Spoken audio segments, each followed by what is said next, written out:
my name is Connie Joy and welcome to my channel.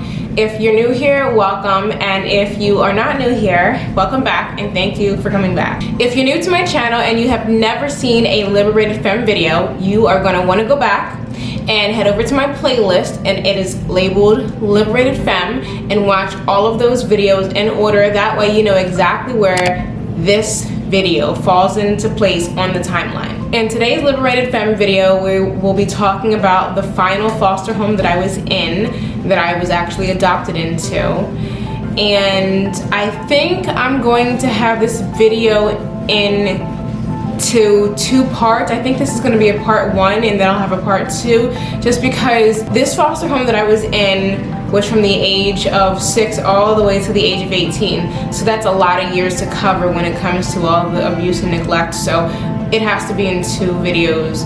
And I don't actually think that I will be capable of talking about all of that in one video and not having some kind of breakdown. So yeah.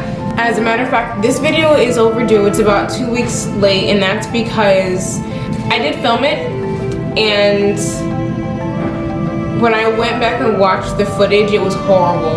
Like, it was really difficult for me, and it has been difficult for me to talk about. Well, not difficult to talk about it, but because this final foster home that I was in, those are my very, very conscious memories. So I'm going to be talking about things that pretty much I'm 100% positive about recollection-wise. And it's, I don't know how to explain it, but talking about all of it has been challenging. But for some reason, when I don't know, maybe because it's incredibly relevant, maybe because majority of the people that affected me in this childhood are alive. I don't know why, but it was really difficult for me. And when I went back and looked at the footage, I was just like, no, we can't put this out. Like, I was like, I was all over the place. I really was. And I don't want to put out anything that I didn't really put my all into. So I decided to refilm it. So let's get into this video. When I got to the final foster home that adopted me, I was 6 years old, because I remember going to kindergarten again. So I know that when I left the last foster home, it interrupted the school year. So school was still in session, I mean. So it must have been like during the school year still, because I re-enrolled and I remember kindergarten. So this foster home was in Willow Grove, Pennsylvania, and we lived right across the street from a playground. A basketball court was down, a public swimming pool was down the street. We had a big field. There was a baseball field. We had everything. There was a nice tennis court across the street. We were in the suburbs. It was a nice area, and you know, you would think it was room for us to run wild and have the time of our lives as kids, but we didn't really get to enjoy any of what we were surrounded by, because the foster mom that adopted us was incredibly, some would call it protective. I would have called it sheltering. And when I got older, I realized that.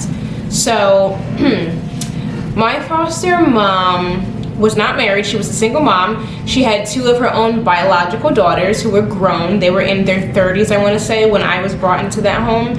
My foster mother also had 2 other children that she had adopted. She had a teenage girl and a teenage boy. Both of them were like 9+ years older than me, at least. So if you watched my last Liberated Femme video, you know that this foster home is the foster home that my older sister was in, and she told our foster mother at this home that she was in, her foster mother at the time, that she told her about me and our younger sister and got us into her custody and brought us all together. So, and I mentioned before in my last Liberated Femme video, that was the very first and last selfless thing my foster mother ever did for me and my biological sisters. I'm going to give you guys the perspective that I had as a child, and I'm going to save my adult perspective for how I feel now about what I experienced at the end of the video. Because what I tend to do is I react to my child reaction. When I like reminisce, or when I talk about my child reaction, I react as an adult now, and then I get off topic because I'm reacting because I'm upset. So yes, I'm gonna do my best to purposely save that for the end, because there are a lot of things that I see in hindsight that I obviously could have never put together as a child, and as an adult I see it totally differently, and it just reaffirms what I questioned one day. In this foster home, it was a very big house. It had it was a 5-bedroom house, 3 stories, front yard, backyard, fence. It was really nice. We lived in a really nice area. We went to good schools. So my foster mother was a minister, and she took us to church religiously. And for me to have been through all the things that I had been through, a church environment would probably be the most welcoming environment for a child like me. I should have always felt, more, I don't even know how to word it, but I should have felt something, because the religion that, we were practicing was Christianity. And for some reason, when I got into the church, even as a child, even as a teenager, I just thought it was a big charade. Like, I really thought it was a charade, because I just couldn't get into it. As a child, I looked at it very strangely, and I don't know, some of the behavior just really took me for a loop, and I just I tried to mimic what I saw being done, and I was told to mimic it. I was told to speak in tongues, which I was just mocking what other grown folks were doing. And religion had a huge part to play in my childhood, because I was taught that God would fix everything and to leave it to Him, and that, I needed to plant financial seeds, I needed to have faith and test my faith and believe in God and all of that. But as a child, when I got in this church environment, and we went very frequently, we went at least 5 days a week, at least.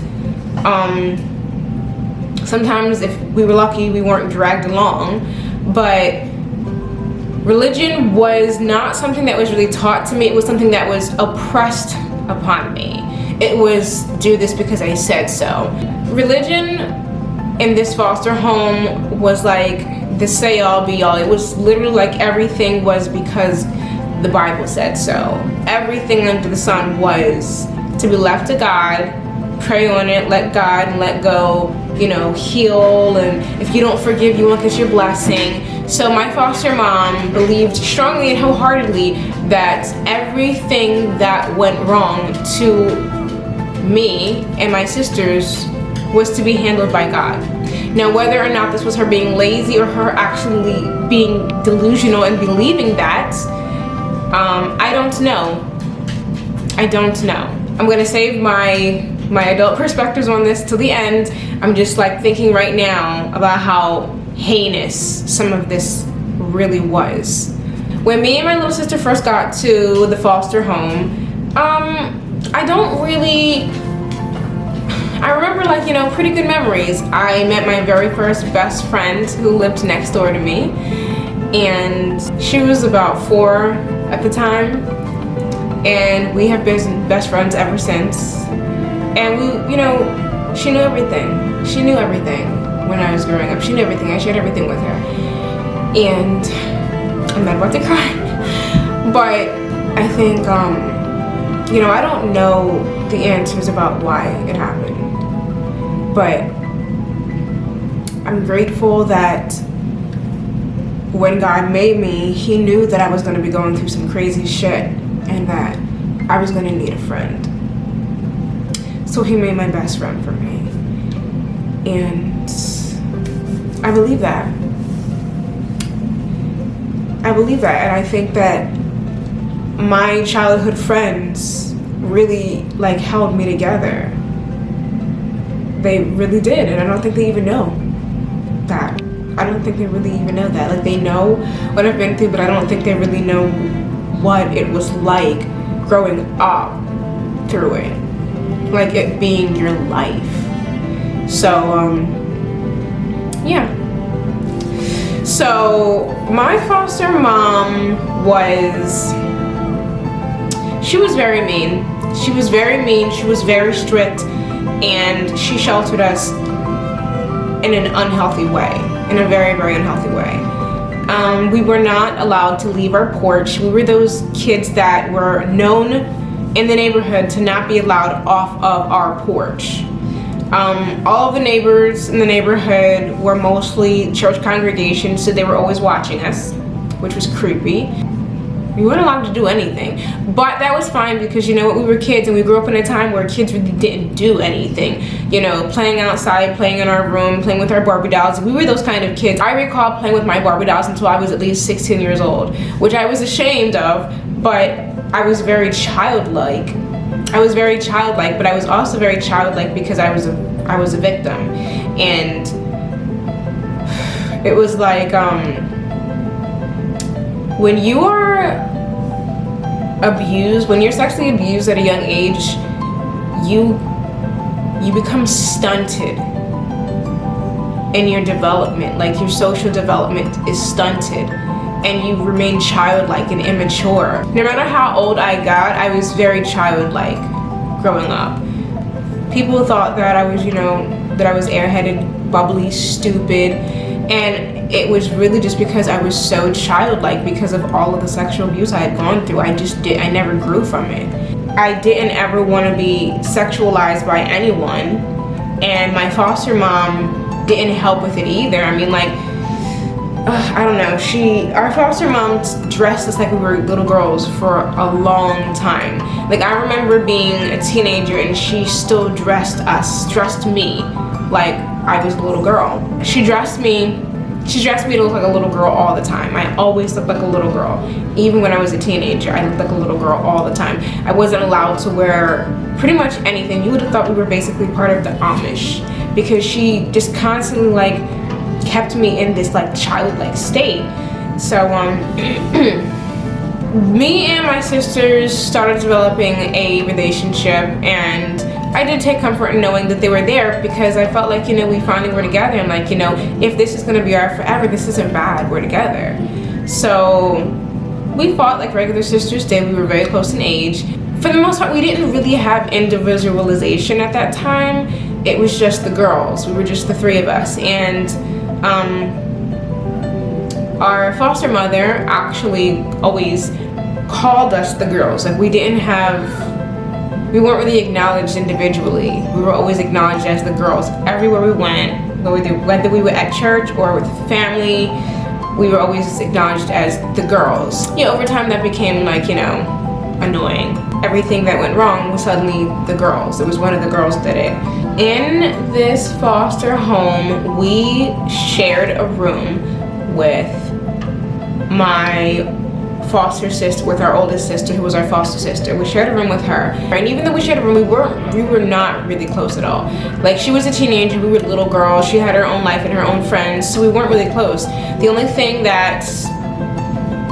time we spent together was sometimes she would do our hair, and she would babysit us sometimes, and that was literally it. My foster brother had his own room down the hall. We were all on the 3rd floor, and my foster mom was on the 2nd floor, and my foster mom's brother also lived with us, and he had a room on the 2nd floor as well. Big family, decent sized house, and we had a garage.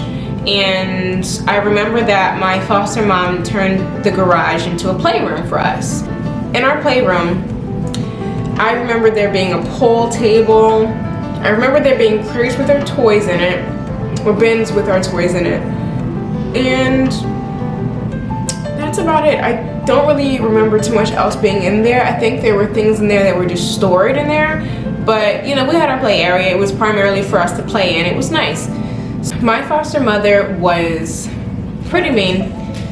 She would call us stupid, and she would call us retarded. In the beginning, I don't think I paid attention to it as much, but as I got older, it started to really affect my self-esteem. Like, because she would do it in front of all the family. She would do it in front of all of the biologic family. She wouldn't do it at church, but at home, she was vicious. After we were adopted, it just kind of went downhill. I just felt, we were trapped there. I mean, I believe that once you were adopted, that's it. That's it, they own you now. I didn't know anything about foster care as far as my rights or what to do if I felt like I wasn't being treated right or cared for, or what to do if I felt like I was being abused. It wasn't something that was a part of anything that they taught you.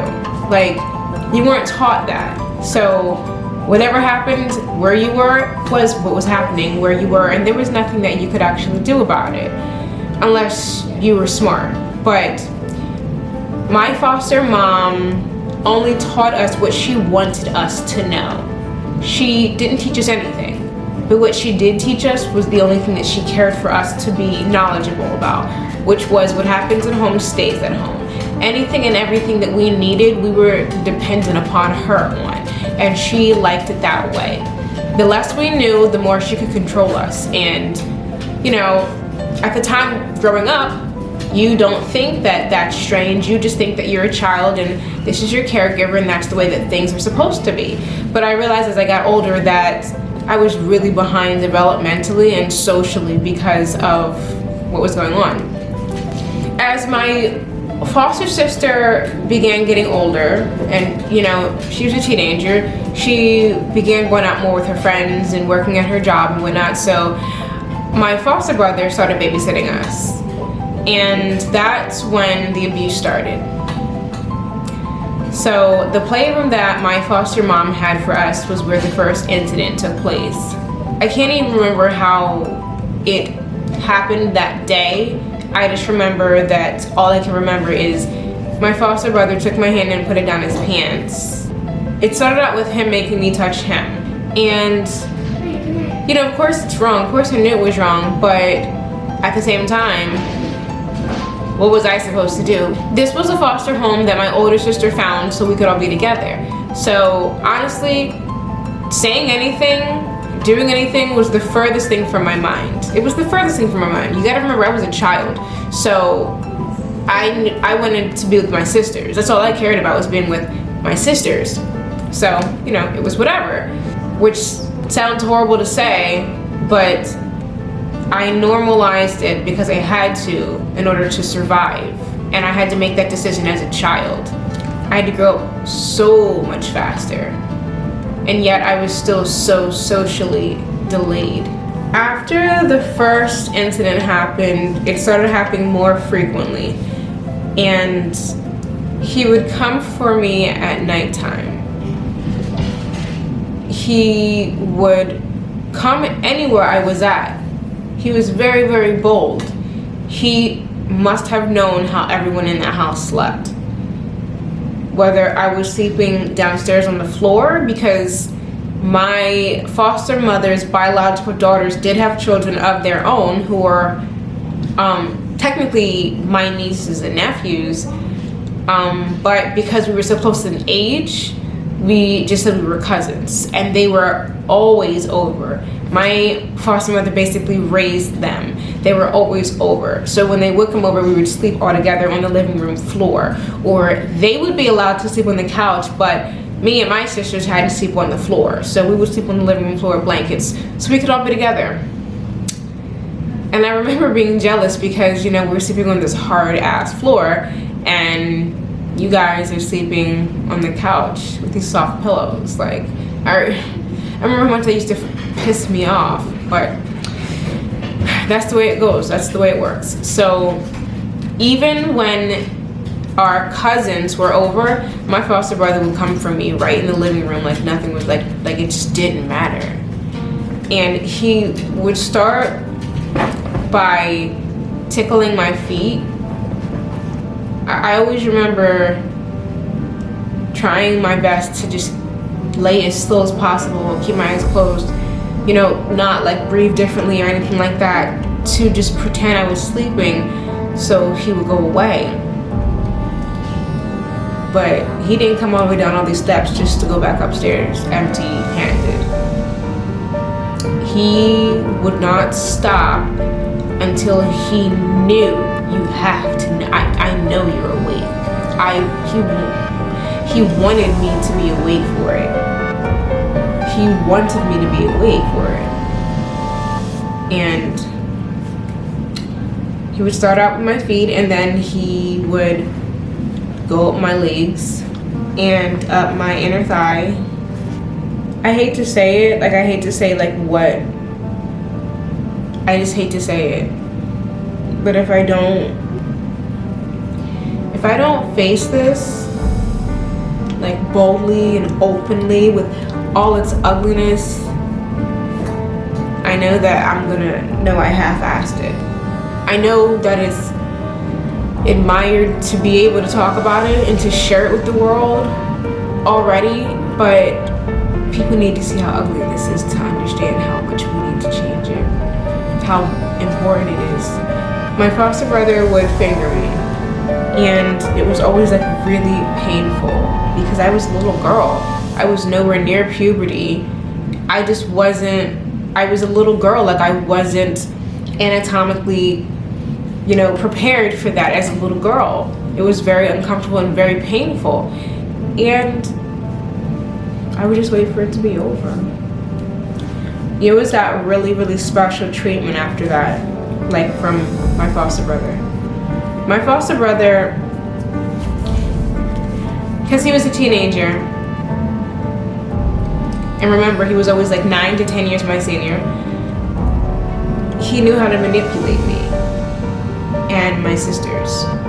And he would maneuver us around to his benefit. And we fell for it because we were children. We didn't know any better. My foster brother had his own little club. And since he was the teenager, outside of the sexual abuse, at the time growing up, outside of the sexual abuse, I thought he was great. But the times that he was mean and the times that he was a fucking asshole were the times that I said no, the times that I refused, the times that I tossed and turned and just kept rolling over so he just couldn't touch me. The times that I rejected him, he treated me like shit. It's easy to trick kids into doing what you want them to do. So naturally, my siblings and my cousins, they didn't know why, but they knew that our foster brother was being mean to me. So they just went along with what he was doing because they didn't want it to be them. So when he did that, he broke the bond between me and my sisters, because it turned into every man for yourself, and all we knew was every man for yourself in a foster care environment. So we stopped sticking up for each other, and we stopped defending each other. Because when I would tell my foster brother no, I wouldn't be in the club anymore. So I didn't get to play with his PlayStation like everybody else did, or I didn't get to get the remote control to watch what I wanted to watch, even if it was my turn. He would take the remote control obnoxiously and hand it to someone else, knowing it was my turn. And as a child, I just felt like this is horrible. Everyone was being quiet. No one would speak to me. Everyone ignored me, all because my foster brother was punishing me for me rejecting him. So I was manipulated into always saying yes, because the silent treatment is a hell of a thing to do to somebody, especially to a kid. You always knew when he did it again, because when he would do it again, whenever he would come after me the next day, I was his favorite little sister. And he'd be like, "Where's my favorite sister at? Where's my favorite sister?" And I thought that we had a great relationship at those times, but that's not true. That's not true. I was being groomed, and what I thought was affection and love and family was not. Some of the best days of my life were those days. Some of the best days of my childhood were those days where we were all getting along and I was getting that special attention, but I was only getting it because I was letting you molest me. And that's so sad to think that some of the best moments of my childhood were like just drenched in turmoil. This is insane. When my foster brother would molest me, I would be rewarded. Whatever he was doing, you got to be a part of it. You got to be his little helper. If he was doing yard work, you got to help him. If he was going to the mall, you got to come with him, which was really great because we couldn't go anywhere or do anything.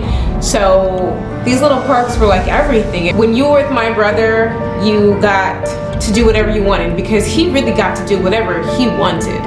My foster mother let him do whatever he wanted to do. He was her golden child. He could do no wrong, he could do no evil. And he became a deacon in our church. My mom never acknowledged anything that he did. Like, he would pick on me, call me names, all sorts of things. Because he could manipulate everything in our environment, he was able to lure me back in regularly because there was nowhere else for me to go. No one wanted to talk to me or play with me. Our foster mom wasn't, she wasn't mediating, and she wasn't doing anything. She wasn't doing her job. Like, I feel like, yes, children naturally are going to fight when they're siblings, but if she paid closer attention to the dynamics of my foster brother and my relationship, she would have noticed something maybe a lot sooner. So the molestation did advance to oral sex and hand jobs, and it like makes my skin crawl. It really does. One day, I want to say I was in probably like 5th or 6th grade. I came home from school and both my sisters were in my mom's room. And when I took the bus home from school, neither one of them were on the school bus. But I just assumed that they stayed after school for something or something like that. So I walk in and I hear my mom call me and tell me to come in her room.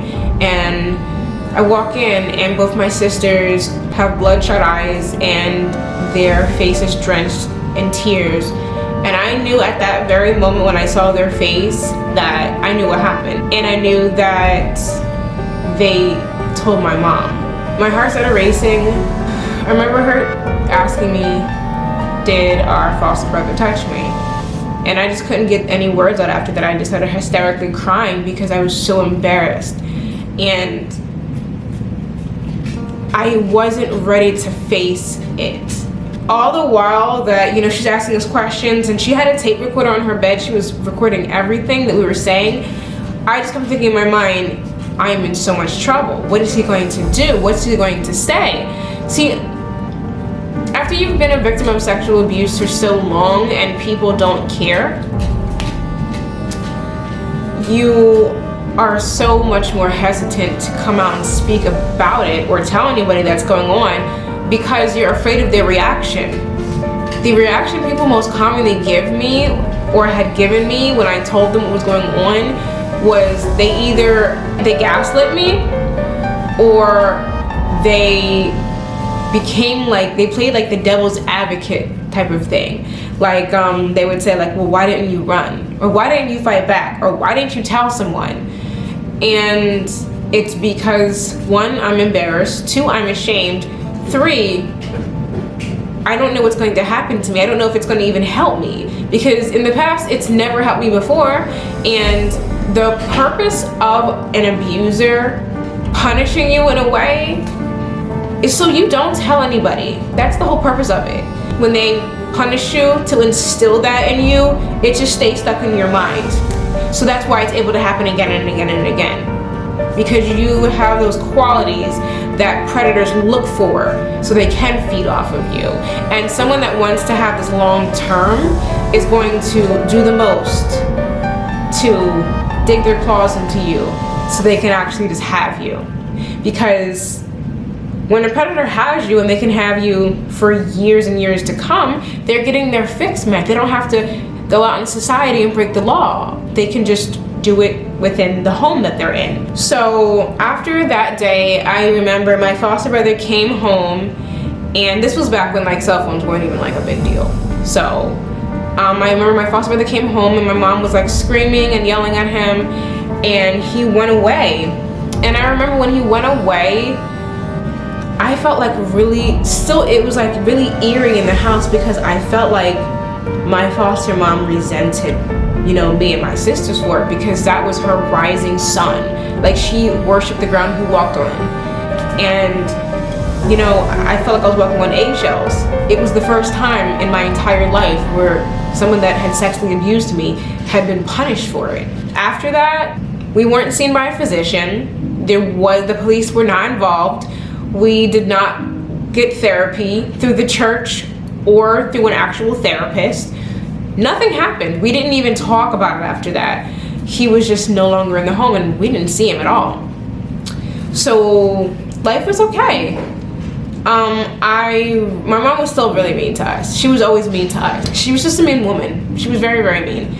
And, you know, she was very impatient. I think that she really probably shouldn't have fostered kids at her age. She was in like her 50s, I want to say, when she got us. And she just didn't have a lot of patience. And she didn't spend time with us. She didn't help us with our homework. And she wasn't an affectionate woman at all. And the only children that she really cared about were her grandchildren.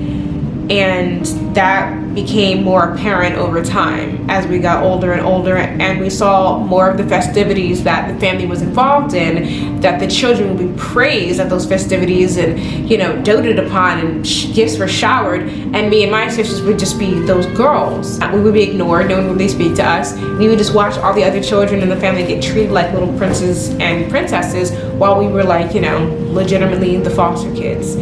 At functions, all the other kids were always dressed to the T, and my foster mom would literally just tell us that we were going somewhere, and we would have to pull out whatever we had in the closet and put it together. Like, that's how me and my sisters became like so thrifty and creative, is because, you know, my foster mom literally just did not really buy a shit. Like, we were always in high witters and clothes that were much smaller than we were supposed to be in, so we got picked on a lot for that.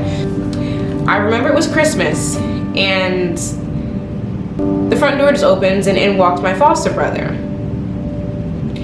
And my heart fucking sank. And that was the first time that I remember having my first anxiety attack. Like, my heart was racing. I felt like I was on pins and needles. I felt like my arms and my feet and my face, I felt like everything felt like it was asleep. The way that you feel when your arm falls asleep, it's just tingly. And I just, like, my brain was analyzing the scene at an intense speed, and I just was frozen, and I just couldn't move, and I'm just like, in my mind, what is going on? What are you doing here? And like I said, my foster mom did not speak to me or my sisters about really anything at all. We were never aware of what was going on. We were never aware of our surroundings. We were to go wherever the hell she took us and do whatever the hell she told us to do. Nothing more, nothing less, nothing outside of that. We were little soldiers. So you would think that when you reintroduce a predator into the same environment as his prey, the victim, that the victim would know that he's coming back to live in the house. But I didn't know that until he walked in.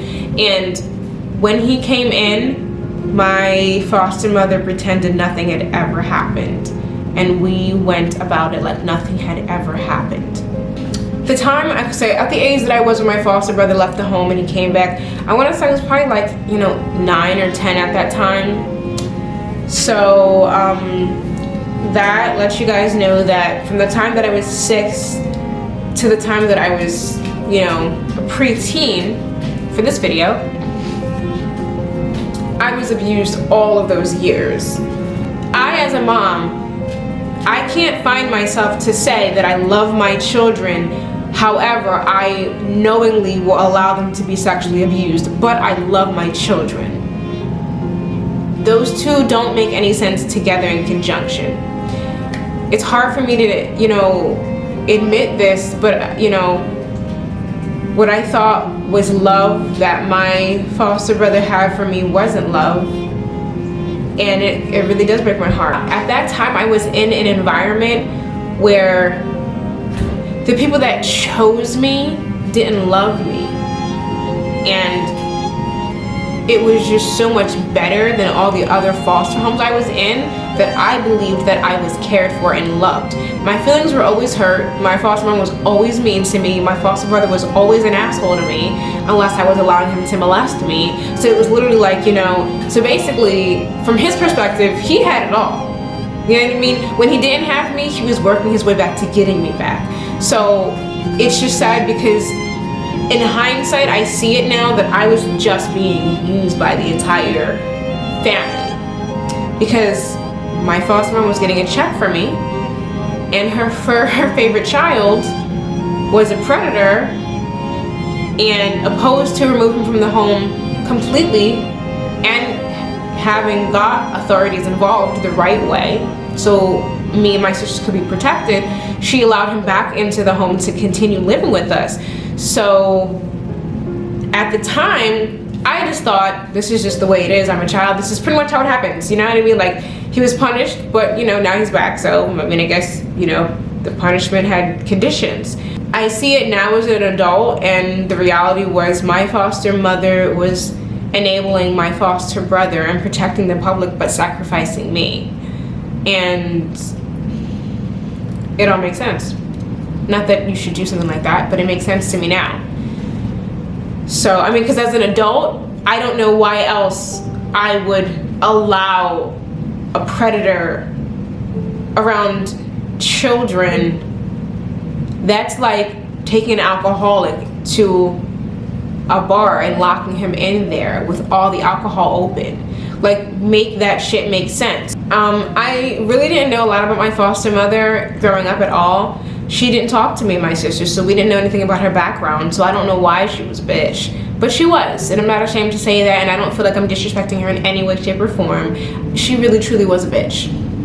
That wraps up this Liberated Femme video. Don't forget next Friday to check out part 2 of this video. I do feel a lot better after filming this video than I did the first time I attempted it. I was just a wreck, and I could not get it together, and I couldn't get my wording right, and I just really was really reluctant to talk about it, because like I said, like, these are my like real, like, my conscious aware memories that I'm talking about, you know, incidents that happened.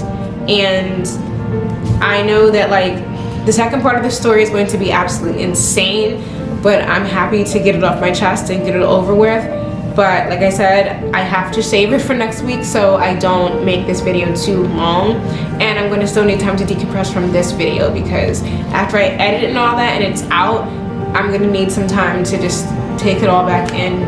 And yeah, but I feel more confident with telling this part because I really started taking control of myself, of my life, and I can't wait to tell you guys about the part where I started to fight the hell back. So thank you guys so much for watching. Anyone out there who is a survivor of childhood sexual abuse itself, being molested, or foster care survivor, my heart goes out to you guys. I truly feel for you guys and love you guys.